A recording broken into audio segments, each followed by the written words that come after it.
here? Am I here for everybody? Yeah.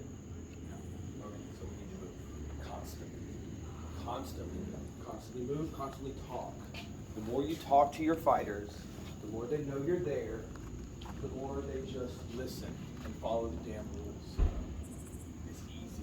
Walk and talk.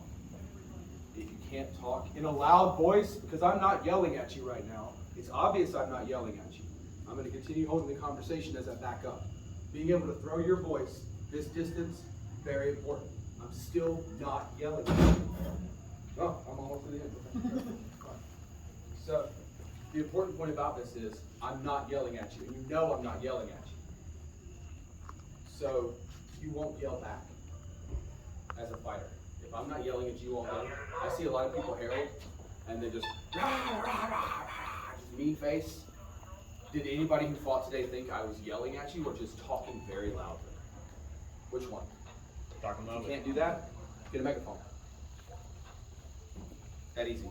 They have to be able to hear you. If they can't hear you, they don't know what's going on. That's also still why you're moving, why you talk. The enforcing the rules, like I said, is third. Your main job is making sure everybody has fun. Because a lot of heralds are, I'm here for the rules. No, you're not. They're going to follow the rules mostly. The only time people don't follow the rules, I tell them assume ignorance or culture difference rather than maliciousness. That guy did not slough your shot on purpose. Here's how I saw it. What's up, Vince? So before you move on too far, I'm just going to assume maybe there's newer people here that want to learn how to herald. Yes. For people that may be introverted or new or just kind of nervous, what would you talk about if you're constantly talking? Because some people might think, am I going to be like distracting or interrupting people? So what would you talk about? This is still on the topic of having fun. Call the shots. When you see something happen that's awesome, that goblin's spewing the crap out of you. Like, they know it happened. It's also, if I think somebody's sloughing, if I think somebody's thick, I will walk in and in a funny manner, I will call the shots that happen. Oh snap, you just got lit up on that shoulder, huh? And they know they got hit, and everybody else does too. And everybody else kind of laughs because this guy just got pumped. Things like that, find little things to call. If there's fighters that you know that hold momentum when they move. Say you've got at least one spearman. Every time that spearman spawns, he's coming up. He's coming up hot. Every time. Walk that spear. It doesn't have to be funny. So we're thinking comical narrator. The more they laugh, the less they fight. And by fight, I mean not play the game. Because you have to play the game and you have to fight. We call the game fighting, but it's not really. It's playing the game. The more they laugh, the less they fight. The more you remind them it's a game. You don't have to do that. It's just super helpful. But constant communication with them.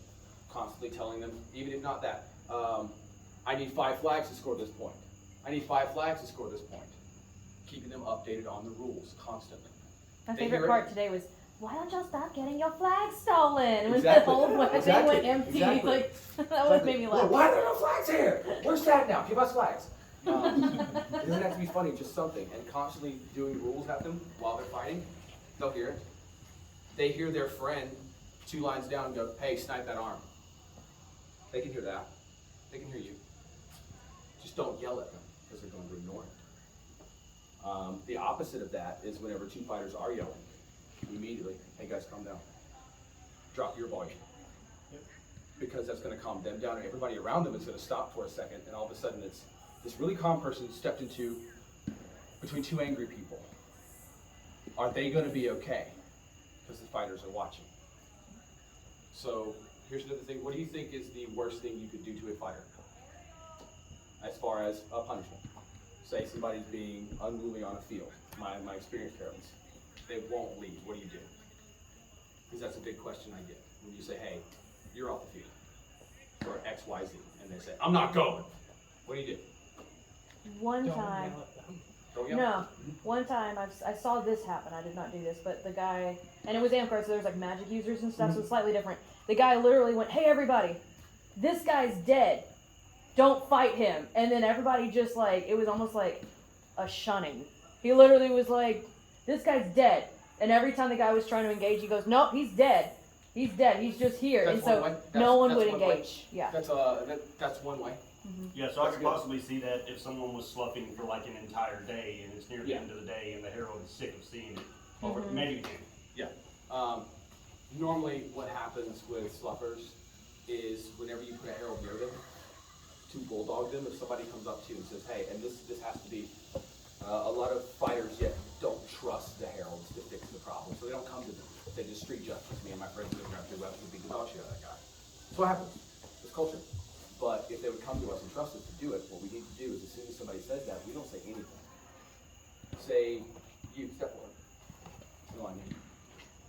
I want you, you're here, and you're fighting that team, okay? Okay. Okay, so you're fighting that team. All right, if I think she's cheating, I'm gonna flank her. I'm gonna sneak up on her. I'm gonna stop talking. She's not gonna know I'm here. And as soon as the kill shot happens, hey, you're dead, you're dead, you're dead. They hit you right here. Immediately. Pull them. Especially if you think they're sloughing. Just a little, hey, you're dead, you're dead. You got hit right here, man. You got hit right here. Did you not see it or feel it? Okay, just be more aware of that. It hit you, I saw it from back here. So it's urgency instead of yelling. Exactly. It's urgency of, hey man, like literally, if you don't take your shot, somebody's gonna hurt you. Yeah. Plain. Okay, so the person's not leaving the field. What are we doing? We're still in that conundrum. I'm not leaving. I paid $30 to be here. And you're standing there. Go get another Herald. Go get another Marshal. The two of you be nice. It's like Patrick Swayze says in Roadhouse, both of you be nice. Let's work them out. Now, if two of you being nice don't do it, instead of doing what that Reeve did, of saying, hey, this guy's dead, and bulldogging that guy, yep. It's true. See how I calm call a she kneel. was. I call a kneel. Everybody kneel, everybody hold, because at the end of the day, you only have the power that all of they agree you have. They agree that you're in charge. And the other side of this is because they agree you're in charge, you agree you won't cheat them. And if they bitch about it, come do it yourself. You agreed to put me in charge, but almost always works, period. Because all those dorks out there want to keep playing. And I guarantee you, whoever is sitting in front of you being an ass, probably in a unit, and their unit leader's gonna be like, I need to get my boy. And they're gonna come pull them for you. Happened at Ragnarok. Did it. You, off the field. And I shut the field down right where I was, and some guy was like, get the fuck out, Reggie. Oh, I should have said his name, but okay. None of you know him, it's fine. The most easiest way I can explain on how to keep an eye and move around and watch for these things is be little M's, L-A-M-B. Loud, attentive, mobile, bouncers. Loud, we've already covered that. They need to be able to hear you somehow. Attentive, your eyes and your ears need to be on the battle at all times. Which do you think is most important? Anyone? Attentive. Attentive. Ears or eyes? Oh. Which is more important? Ears. Ears. My eyes are watching the rules. My eyes are watching for things that look unsafe, but etc. My ears are listening for, you're not gonna take that? Or, I'll take that one for you. Or, commonly in the South, okay? Yeah, yeah. Oh, we all know that one. Okay. Exactly. Or my favorite, really? Like, that's what I see. As soon as you hear it, gone. As soon as you hear it, you move to it. You try to figure out what happened. 9 times out of 10, the person that looks the most sour, go talk to them first. Hey man, what happened? What's going on? Why are you going to Respawn not telling me about it? Because the guy's going to go, oh man, he sloughed my fucking shopping ball. Why are you headed to Respawn not coming to tell me about it, Bubba? I can't solve it, you don't tell me about it. Who was it? What happened? And then you watch. About 70% of the time, what has happened is veteran A doesn't know he's fighting well-dressed newbie B. And veteran A goes, newbie B blocked the first 2 shots, got real fucking happy, was like, yeah! And got hit 3 times right here. But they're super excited because they blocked some shit, so they throw a shot. And the veteran's like, fuck, I can't deal with this shit. And they go off and have a hissy fit. But once you watch the newbie, you begin to realize, hey, you need to back up and think a little more. Slow down some, stop running in. Because you're getting hit, people are getting mad, you're not feeling it. You don't have to shot register yet. Mobile, constantly moving, always moving. Keep your eyes on it. If anybody watched me in the flag battle, I was walking around constantly. Try not to get in the fighter's way. It's hard to do. And the other part is, when somebody's in a dangerous situation, you're gonna get hit. Because you have to step in. You literally put your body in between. Mostly, guard your head, pull it tight, So it's ear guard in your temples and your jaw. Step in, scream, and kneel when somebody gets hurt. Immediately. They'll stop throwing. They'll stop fighting. Hold. Hold, kneel. Okay. Hold, kneel, whatever your game says. Stop swinging shit. Something's gone wrong. What is kneel? Kneel, same thing. Okay, I didn't know if that's. We stopped, in the South, we stopped using hold because people would be like, hold the line! Right, And then yeah. you see just people fucking kneel. So now it's kneel because nobody yells kneel for anything. Okay. Like, Yeah, I made that unless there's some sort of mistake today. I did. I was like, I'm sorry, I didn't mean to call that. No one. I have a weird story for this because I brought a friend into the sport named Neil. Yeah. That's why you use field names. He's the only one. What? What do you want? Exactly. He thinks everybody's yelling his name and he screams at them. Yeah. It was fun. I love that. And like I said, bouncers. The bouncer's job in the club is not to throw people out. The bouncer's job is to look intimidating so people don't act the ass and make sure everyone's having fun. It's not hard. You just gotta care about it and move. And know it's a thankless job. There are gonna be people that thank you, but Telegraph itself doesn't have like a system for knighting people for being awesome at running shit. Amguard does. Join it. Take this science and go over there and be like, this is how you do it, and get a fucking knight's belt. Do it all day. Like if you apply the principles, loud, attentive, mobile, bouncer, you'll move up in belts. I think Sporky's done it. Not all the way to knight. Don't you have some crown things for running stuff? I You really should. No. Roses. It's roses. I think I got like Wait, two Dual roses. position. There's all sorts of shapes for belts and stuff. That's, All right, everybody take about 5 seconds to think about a question that you may have, and we're going to start posing questions because those are going to lead us to more talking points back and forth. New person, very late. Hi, how you doing? You had a blast to do, sorry. You're fine, you're fine. We can talk about some more. We're just doing all we've gone over while they're thinking over a question is the basics is loud, attentive, mobile, bouncer. Use your ears, use your eyes, keep moving. Talk to your fighters so they know where you are at all times. Anytime that somebody disagrees with you and they won't leave the field, you'll get another barrel. If the two of you can't make them leave the field, shut the field down. Until they do. They will. Super simple. For regular practices, you can run very fun games, or you can run, you're gonna get better games. You need to figure out what your park likes. I love get better games. I love games that, holy shit, you have to think to win this, and you have to use strategy. Some people love games where you get to be a wizard, and you just, I can blast people. Some people want to do burpee stuff, some people want to do fun stuff. But writing games to keep balance and play fair is difficult, but I know there's games out there, there's like a library of them to try out. But I always suggest for Sunday battle, you have at least 100 feet of rope, 10 soccer cones, and 2 objectives. That gives you enough to run almost any game. If you want to get really, really cool with it, 4 PVC boxes that are about this big, because those can just be capture points that you can lay down the ground. And you could build any map. And the fun thing about Sunday battle is you can play capture the flag 3 times. As long as you change the terrain every time, it's a different game. Vice versa as well. Leave the terrain, run 3 different Yeah, games that's what on we the did. same terrain. We left the same terrain up all day long and ran every battle on it. Tomorrow, weather permitting, we'll run 2 battles on one terrain, and I'll erase it, and we're going to put a simpler terrain up.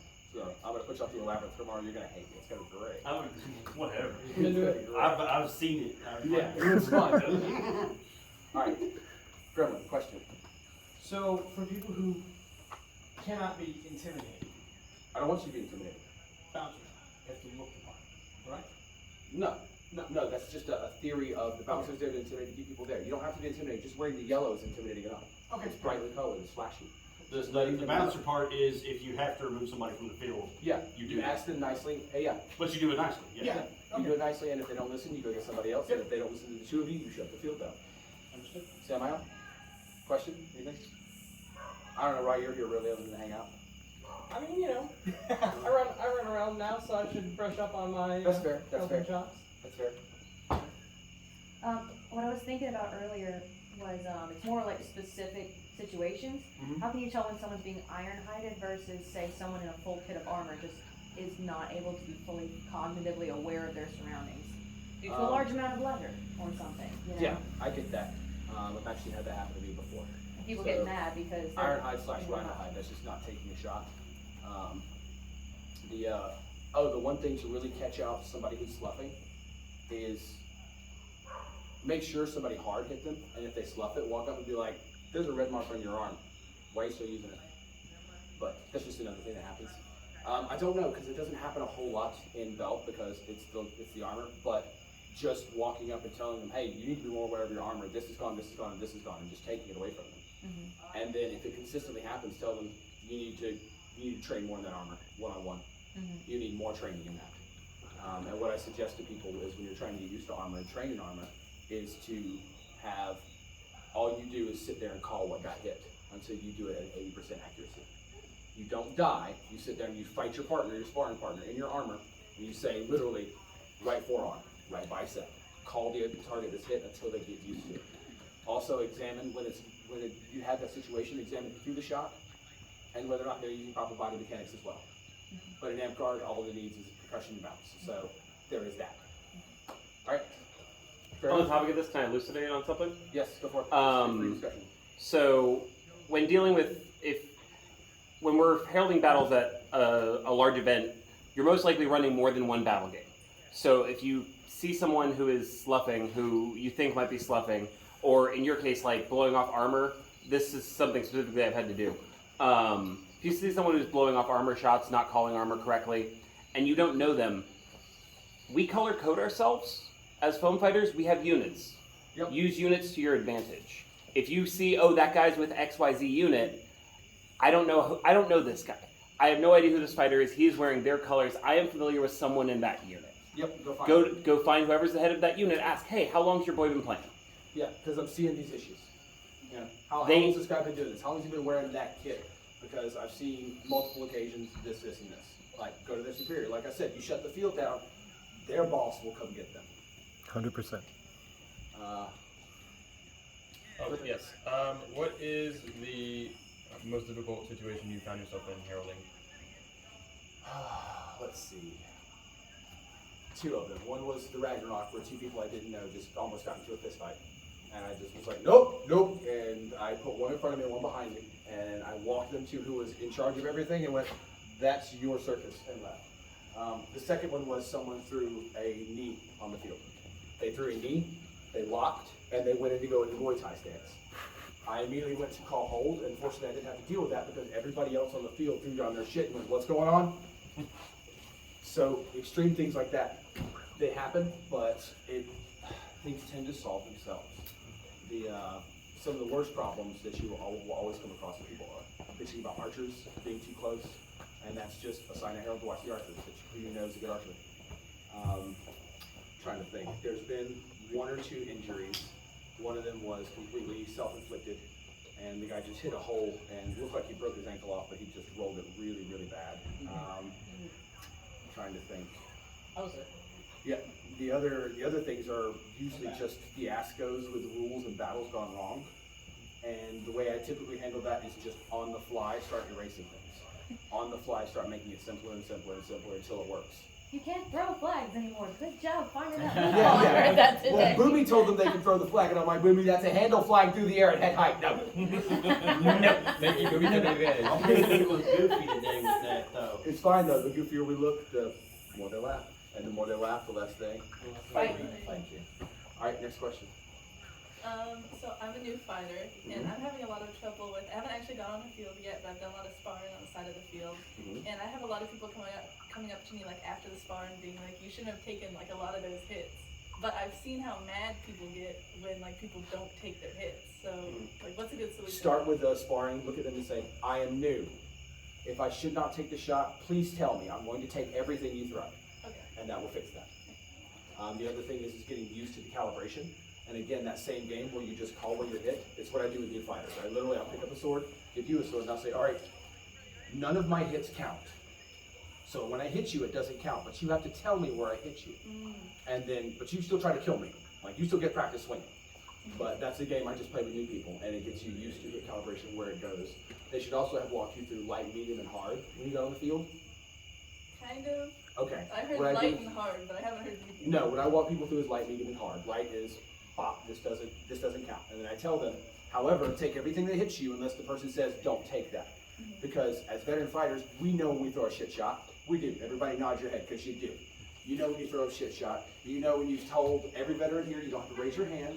You know that you've told certain people not to take it, and you've let other people take it because you really need to win that game. That's just honesty. You've been like, that was a shitty shot, that was a little bit too light, but God, I'm glad they fucking took it. That's happened too.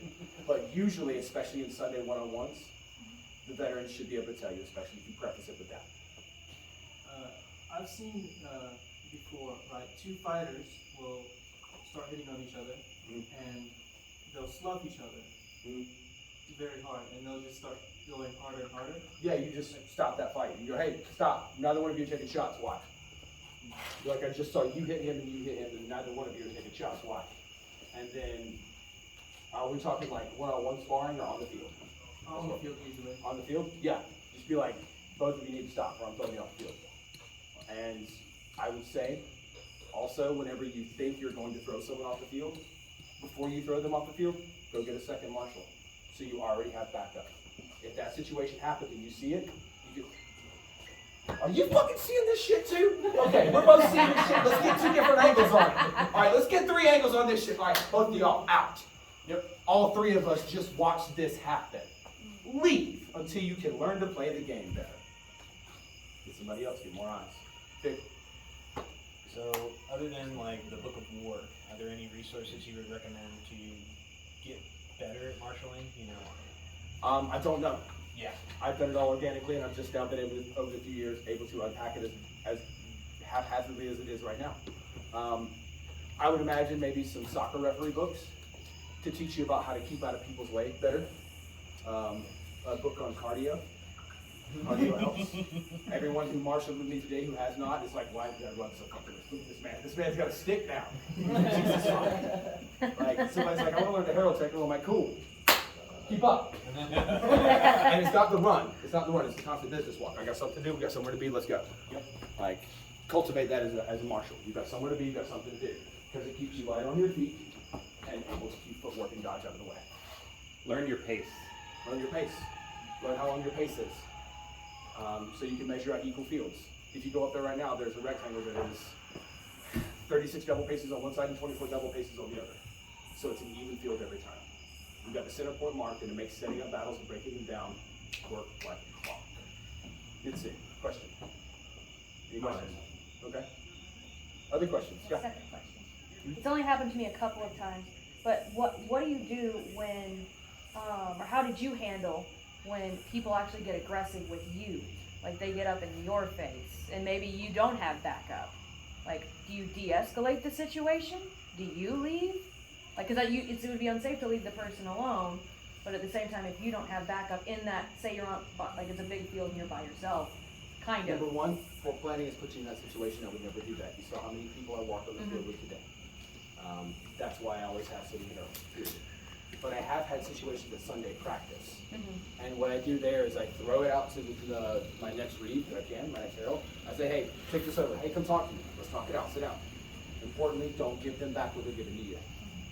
If you can cultivate an empty well to everything they have, because you got to remember, you are yelling instructions at somebody who's swinging a stick filled with adrenaline, playing a war game. Sit them down, give them some water, so breathe. We're going to talk once you can stop yelling and your adrenaline's dropped down. I'm not mad at you, because remember, don't get mad. They can't ruin your day, you're in charge. The only thing they can getting mad at you is going to do is ruin their day. They can't put salt in your shit. You can just send them off the field, they're not doing anyone. Bye. Either you can sit down and talk to me calmly and we can see what happened, because if you think I'm wrong, that's fine. Or you can leave the field and have a worse day. You just present them with the options as calmly as you can and try to de-escalate the situation, remove them from the field, sit them down in the shade, get them a water. More questions? Comment? So, switching a little bit, if you're heralding a tournament, right, and... I don't herald tournaments, but keep going. Okay, so if you are heralding a tournament, so what was the thing you said most people safety, right? Yeah. And we don't decide the outcome of the fight most of the time. Right. Unless we think some breaking rules. Correct. So if we get into a situation where like some fighters are kind of getting a little bit antsy with the heralds, if you will, right? And they start saying things like, I don't know what's the herald's decision. How would you correct that and get them out of that deflecting? Like also said in a sort of way that feels like, I don't know. Texas, you want me to? Disgruntled? Yeah. Yeah. Why do you think they're disgruntled? Like things said leading up to that. How do you mean? I'm trying to figure out Just the whole general situation. aggravated demeanor. Do they think the heralds aren't calling shots correctly? So that could be it. Or it sounds like that there is not consistency among Right, heralds. that, probably that, yeah. That is an issue with choosing the right heralds. Because like I say, that's a loss of fighter trust, is what that is. That is a loss of fighter trust, and the person that said that probably believes somebody stuck him in the Herald's not going to do anything about it. So the only way to start to fix that is to start from the ground with better stuff. Hey, Tech, can I chime in? Yeah. So when this comes in a tournament state, one of the biggest things is maintaining your call. If a player is asking, if an exchange happened, the fighters have stopped fighting, and they say, what happened to the Heralds, that is then your call to make. Yeah. They are putting their trust in you because either they don't trust what just happened, they don't trust their own judgment, because we got to remember, fighters who are going into tournaments are hyped up on adrenaline, competitive spirit, like pre-workout. Like tournaments get heated because there are stakes. There's a belt flag. There's a prize of some sort there, and they don't trust what's happening. It is, if they're saying that to you, they're putting their trust in that moment in your call. And regardless of what is happening, you need to make that call and make it consistently. If they ask you for a call and you're not sure, confer with your heralds. Knowing your herald team, knowing the people that you're heralding with, even if you're just stepping in to volunteer at a field you don't know, you see they need some heralds for a tournament, you hop in and help. Ask them their names, get to know them in that 30 seconds you have, so that you can be like, hey, I want to clarify, I want to see what we all said, what we all saw here, because they need us to make this call. Because 90% of the time the fighters will make the call themselves. It's an honor-based game, we're all here to do that. But in something with stakes, they are relying on you to make that call because you're the one wearing yellow. They may be frustrated asking you, and their motives for that are not for you to decide. But it's your job in that moment to make a call and stick to it. Don't say it, don't retract it in 2 fights and try to change things. You made that call there. If you made the wrong call, so what? It's a game. It sucks for that person, and it's going to be rough, and they're probably going to be angry at you. You put on yellow and you take that risk, especially in a tournament environment. Get better. Don't let him sloppy next time. I mean, that's the hard nails. That's the hard nails. That's why I promote in tournaments. I promote active heralding, where not only are you just clarifying when something happens, if you see something and you did not hear a call, if there was no light call, there was no guard, nothing was said, and you saw a hit, call that hit. Especially if you've been the entire time going, I'm gone. Like if you're calling the shots automatically like that while you're tournament heralding, left arm gone, right arm gone, and following along, and everything's happening, all of a sudden you go body shot, and the only time the guy that threw the shot goes, I didn't hit him, and the other guy goes, I didn't get hit. Then you might be mistaken. But if you just call body shot immediately instead of them quibbling, they might just go with that. But I don't hurt tournaments because I don't want one wrong decision between my friends to piss somebody off. That's why I don't like them. They also get way too competitive. We need to start filming our tournaments so that we can have instant replays, so we slow down. Then we can get it good. And I found a lot of the time too in heralding small tournaments, things like that, doing what you said, where you see something and say they didn't call it. Like, hey, that looked like arm. Oh no, it wasn't. That was a graze. Okay, cool. You need to get better about verbalizing that so that I know as well. Most definitely. Go on. Yeah, just communication. Communication is key between the heralds, between the fighters, fighter and herald. Like, talk it out. Like, if you don't understand something, if the fighters don't understand something, your words. That's something I try to address at the beginning of any tournament. If you're running a tournament, having that address with the fighters, and saying that you're going to be an active herald, telling them to be consistent with their calls. If they feel something and it wasn't a shot, to make a call, to be communicative, because that way everyone leaves having a good time. I would also say if everything happens too fast, say this is what I think I saw, but I'd rather reset and just have them do whatever. Foster communication in your film fights. This is another about one of the teams from today. Hale. Foster communication on your film fights to start with. Yeah. If you have that dynamic already when you're on the line to start with, it's going to transfer through in the tournaments too. I had called some weird shit. Hand on shield hand on weapon behind shield. What? Homie, your flare ball wrapped around it, just my hand. Like, you hit something back here, but it was just my hand on the shield. That's a weapon. Call everything. There's no such thing as over communication. Never. Like garb, whiff, graze. Not enough, even. Yeah. Like, if you can't get light, whatever. Not quite. Training it every week, training your communication will get those words easier to flow out of your mouth because we're jacked up on adrenaline. We're swinging swords. Sometimes words are hard, man. Yep. So sometimes just be like no or not enough, and then if they have a stank face later, talk to them. Yep. More questions? I'll throw it in y'all. That's Fox. He's like, Yeah. Fox is just looking for someone to feel included. What? I actually heard you say. I said you were just looking for somewhere to feel included. No, I Say mean, what? Yeah. what are some safety things that you think a herald or marshal needs to look out for that might not be the obvious things, like people hitting each other in the head? Right. Okay. The situations that come up. In game, always watch your end games, especially if there's a point to be captured of the end game. What you have to train yourself is as you fight, the more you fight, and all my veteran fighters will know, the more you can sense a push, the more you can sense that momentum building for a push. When that momentum is building, you need to be dead on, right in the center of both of them, because that's when things get hairy. Or when there's a 10 count and you're at 7. Because when you're at 7, there's 4 seconds left. That's usually enough time to tag spawn and make a fucking hell-no run straight in the ship. Leroy Jenkins.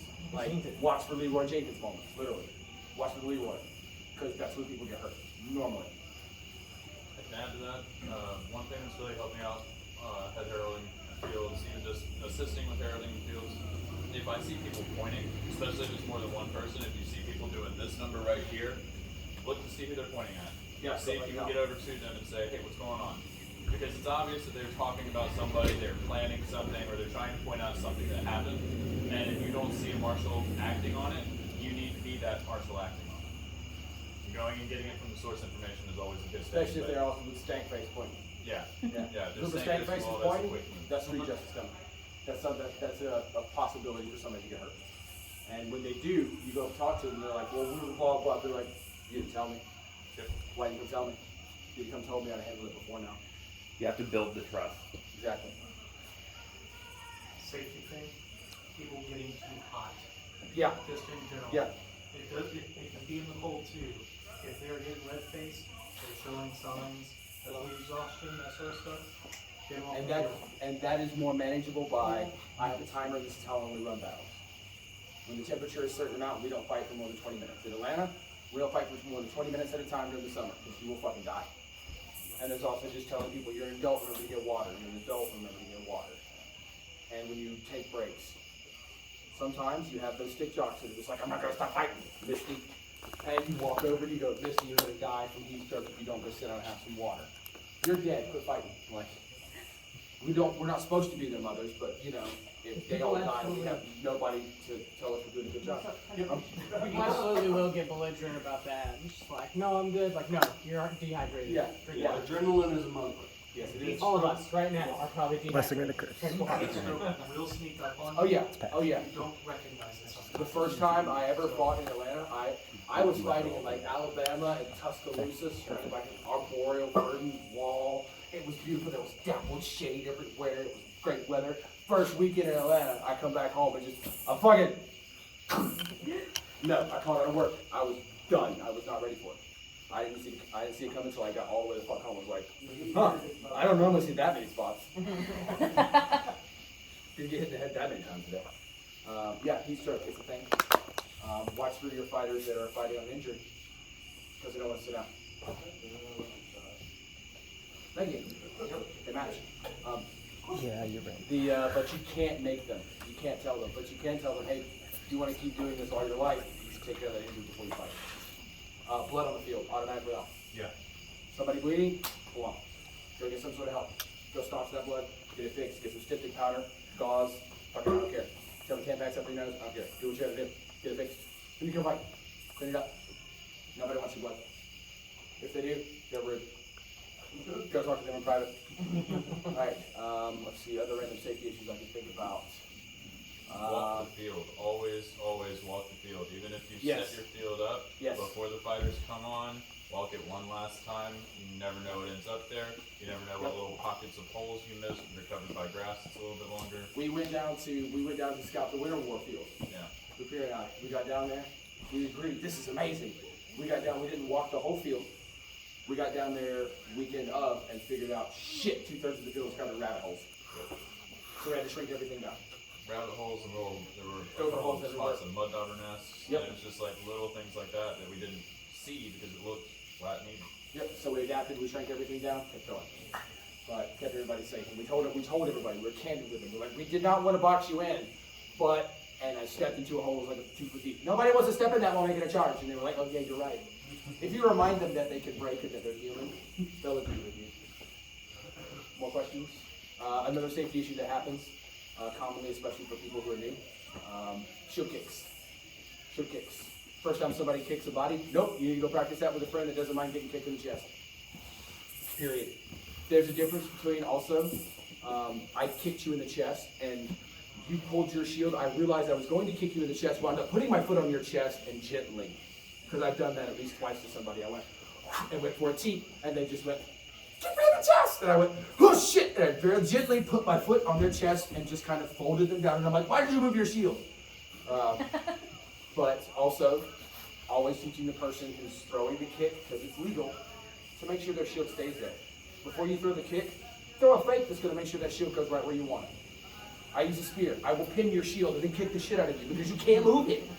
I put it where I wanted. The whole thing's like, like, there's ways to do it safely. Just teach them how. I'm trying to think of other random dangerous Safety point? What do you say? Safety point. Field heralds and weapons check are not always working together. They're generally separate. Know what color weapons checks tape is using. Yep. Be able to keep an eye on when you're keeping an eye on fights. Glance at the pommel. Most people don't always have their they're not pommel fighting. You can see the color tape. That's why we generally use shiny tape. If you see a sword, like Tecknowe said, be nice. If you walk over and you're like, hey man, let me see the pommel of your sword. I just want to make sure it passed tape. I couldn't see it earlier. Yep. Especially if you see people walking away from them going, like, let me go look at that weapon. Take a look at it, check it. It's your right as a person yelling. Take a half second when you're moving an arrow to give it a once over. Yeah, that's a big thing too. If you have a chance while you're flipping arrows and getting a lot of people stepping on them, give them a little shake, see if you hear a rattle, look at the knock. And any more than that, hey, you're above my head in arrows. I can check them, that's about it. I'm not a record. More questions? For running a Sunday practice, I suggest the night before, 3 battles. Just go pick 3 simple battles. Figure out how to set them up. Run 20 minutes each with a 15-minute break. For you new people who may want to start running your own practices, or you're trying to get the practice back up and running. Plan the battles first. Plan them easy to set up, easy to break down. So, in my time doing it, there have been times where I lost the field's trust, and I realized that I had, and immediately wanted to fix what I was doing wrong. How do you get their trust back? Obviously, do it right from then on, but is there a way to quickly get their trust back without stopping field fights and being like, oh, I messed up, I'm sorry, being consistent, of course, but is there another way to verbally get it back quick, you would think? So loss of field trust normally comes when the rules aren't entirely clear, people don't understand them, and they think this person's cheating versus that person. Again, start simplifying them and taking them down, and try to get it at a balance so that where everybody understands and everybody agrees what the battle is. Because it sounds kind of like what happened. Or this one, can you share a little bit more about it? About the situation? Yeah, inconsistency. Okay, yeah. It's because we had some of that today. But no, well, we did. That's not what I'm referring to. But yeah, we did. Something similar. But we swiftly, you just start running, and whenever you make a rules change, make it at the spawn. Send the runner to the spawn point. And as they're spawning, this is change. This is change. This is change. This is change, until they're tired of hearing it. And as you simplify it, they'll go, okay, we don't have to do that. We don't have to do that, and they'll start trusting it again. And then once you have a natural stopping point, apologize. You fucked up, apologize. Excuse me. Sorry guys, that didn't work out exactly the way I wanted to. Let's stop, break everything back down to simple. We're gonna play capture the flag or ditch. Stop and give them what they want. Really bring their trust back in between battles. Yeah. Okay. You're like, for instance, today, do y'all want to ditch or do you want to continue playing this? I gave the choice to the crowd because I couldn't read whether or not they were like, we're tired of this shit. But then everybody was like, no, we want to take that fucking point again. I was like, baller, cool, get out of your way. If they're not having fun, turn it off and be like, do y'all just want to ditch or set up a capture the flag? You can always do that because what you'll have is people that walk off, but the main people be like, I came here to fight, let's ditch. Almost everybody's like, ditch 30, that's cool. Just to speak to what you said, you're looking for a verbal way to do it, or you said you were? And I think ultimately, no matter what, actions will always speak louder than words. And there's no getting around that, Yeah. unfortunately. Yeah, that's why just after the round, y'all just want to stop playing this. Especially if it's just convoluted and the rules keep getting mixed around. There's always just let's ditch. And then while ditching, you can start introducing other things. Like you can change a ditch on the fly. Like somebody looks really cool, all of a sudden each side has 2 superheroes. You know, this person has bubble armor and they look awesome, and that person does too. They have to fight each other. You need to see who can win this fight. You can change a ditch about what it does. And just do stupid stuff. We're probably coming up on about 8 o'clock, so we're going to wrap up soon. But any more individual questions? Do you have any suggestions for people who have to balance teams for the first time, or pick teams? Balancing teams is about knowing the fighters, by having someone who knows the fighters. I start with archers. Actually, I start with get with your friends. You heard that. And then archers, poles. But the main thing is who has good teamwork. I will reference many Beltanes ago. I was up here with Dirty South Boys, Cal was heralding, and all the Southern boys, we were fine. And we were running, there was no Herald on the field, and we were doing, if you lose, you get fresh. Those were the rules. And we were almost outnumbered 2-1 because we had cookies of teamwork. And Talon comes on, and Talon's like, wait, this is kind of unbalanced. I'm like, Talon, we're fine. We're not winded, we're not mad, and we're winning. We're okay. Give us people when we lose 3 rounds. And then Ron came up behind him and was like, this isn't right. And Talon's like, So Tecknowe said this was balanced, and it is. They're still winning. So it's more about teamwork, drive, and gear. So you try to balance, start with your 2 largest units that you know have good teamwork, split them. And then start adding separate units based on what you know about them, how well they work with that unit. It's really, really hard to do. Super fucking hard. But the one thing I can tell you that will make it easier at an event is to print a schedule out. That schedule is a table. You say, hey, because if you read my post about when battles start, if you are late, I will split you. I do not want to be on time. And if you keep to that time within 30 minutes, they'll love you for it. But you use that schedule to build a table, and then you stand up on the table and you say, I have the high ground. The time was posted. You have a watch. If you want to fight with your buddies, be here on time. Don't unbalance my game. You're not going to be, I don't let people join in the middle of the game when the whole unit walks up, they're like, we're going to play. And I'm like, we're 2.5 points into a 5-point game. I need y'all to split. We're not going to split, or you're not going to play. You can come in next point, and once we stop for a short water, I can add you then, and we can swap teams and balance, because they are tied score right now. I love a tied game. I love a tied score. Shit. That means I balance teams, and y'all hate me for it. It's great. But don't be afraid to be like, I posted this. This was agreed upon. Be here on time. Because a lot of times when that whole unit shows up, they were off doing tries. Like, why can't you just go play with yourself for another hour? That's what you've been doing for the past 3. Like, that's why Ravage does trials at the end of everything. So we don't get in way with that. And we like shrink it down to what we got. More questions? Still here? If not, I may just bounce out. Does everybody feel they've gained something? Some warm and fuzzy? I don't care about warm and fuzzy. I feel like another dude. I can't go for the warm and fuzzy. I left those at home with all 3 dogs. They were the warm and fuzzy. Yes. Loud, attentive, mobile bouncers. That's all. Talk to them. Keep them laughing. It's easy. Are y'all going to be heralding tomorrow? Yeah.